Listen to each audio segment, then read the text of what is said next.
अब मैं वज़र गुणज विधि बताने जा रहा हूँ, जो कि वज़र गुणज विधि, ग्राफीय विधि और प्रतिस्थापन विधि, यानी 3.1 से लेकर 3.5 तक में अगर ये तीनों विधि अगर आप पढ़ लीजिएगा बढ़िया से, तो मेरी गारंटी है कि इसमें 12 से 13 नंबर आपका रखा हुआ है। यानी पास करने में जो 30 मार्क्स है, 30 मार्क्स का जो हाफ 15 नंबर है, वो 15 नंबर इसमें आपका रखा हुआ है। ठीक है, क्योंकि नंबर ऑफ क्वेश्चन जो वो दुगुना होता है। तो जो चैप्टर आपको आसान लगे उसमें टोटल मैथ बना देना, जो टफ लगे उसमें छोड़ देना। तो यहाँ देखते हैं वज़र गुणज विधि। वज़र गुणज विधि बताने के बाद मैं बताऊँगा प्रतिस्थापन विधि। ठीक है, ग्राफीय विधि मैं बताऊँगा, नेक्स्ट वीडियो में बताऊँगा। फिलहाल यहाँ देखते हैं क्या। तो वज़र गुणज विधि में एक चीज़ ध्यान रखना है, ये x है, ये y है और ये 1 है। तो ये है a1, अभी जस्ट मैंने बताया a1/a2, b1/b2, c1/c2। वज़र गुणज विधि में सॉल्व करने से पहले आपको बराबर के सेट ले आना सबको।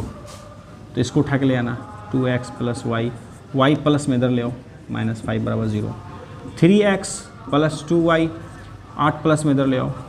ठीक है, अब हम लेते हैं सूत्र। अब सूत्र बनाते हैं, पहले हम ट्रिक सिखा देते हैं, सूत्र का ट्रिक। ये हो गया a1, ये हो गया a2, a1 a2, ये हो गया b1, ये हो जाएगा b2, b1 b2, ये हो जाएगा c1, ये हो जाएगा c2, c1 c2। जब हम ये x का वैल्यू है और ये y का और ये 1 है, तो हम सूत्र बनाने का तरीका सिखा देते हैं। x जब लेंगे ना, जब ऊपर में x लेंगे तो ये नहीं लेना है, कैंसिल हो जाएगा, इसको उठाना है।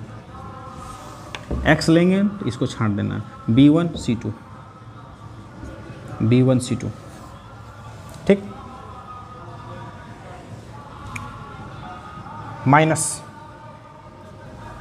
b2 c1, माइनस b2, तो minus b2 c1, b1 c2 minus b2 c1, ये x में ये हो गया। अब आते हैं बराबर देंगे, अब x का काम हो गया, y का काम लेते हैं। y का काम लेने से पहले ये ध्यान रखना है, क्या ध्यान रखना है, y लिए तो y के नीचे जो b1 और b2 है ये नहीं लेना है, y के नीचे b1 b2 नहीं लेना। अब जो स्टार्ट करना है हमको, y के जो बाद है उसको स्टार्ट करना, c1 से सीधे आ जाएंगे a2 में, ये छट जाएगा, c1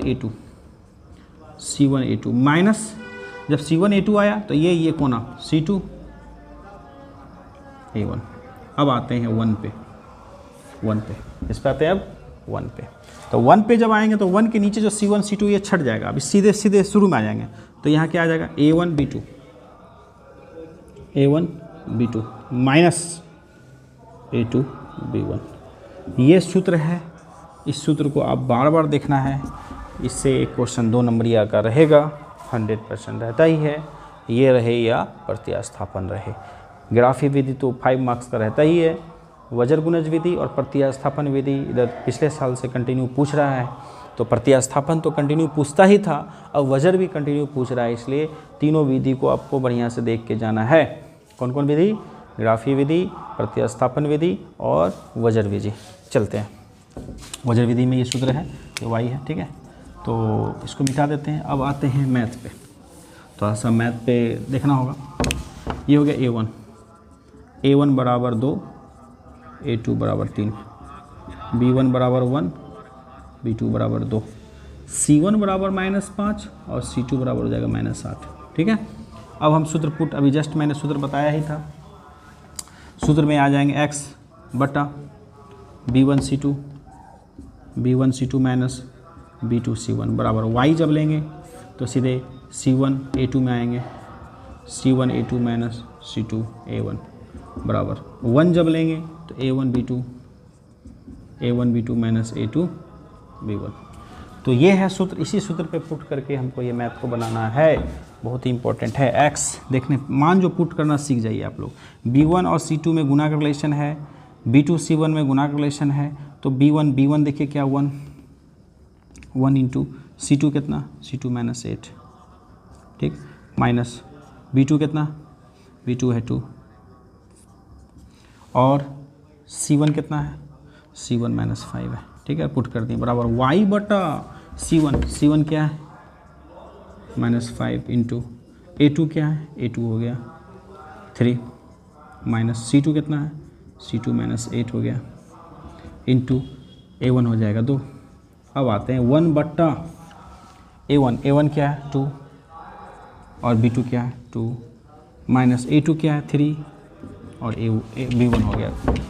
फिर से एक बार देख लेते हैं A1 B2 2 गुना 2 फिर A2 B1 3 गुना 1, ठीक है।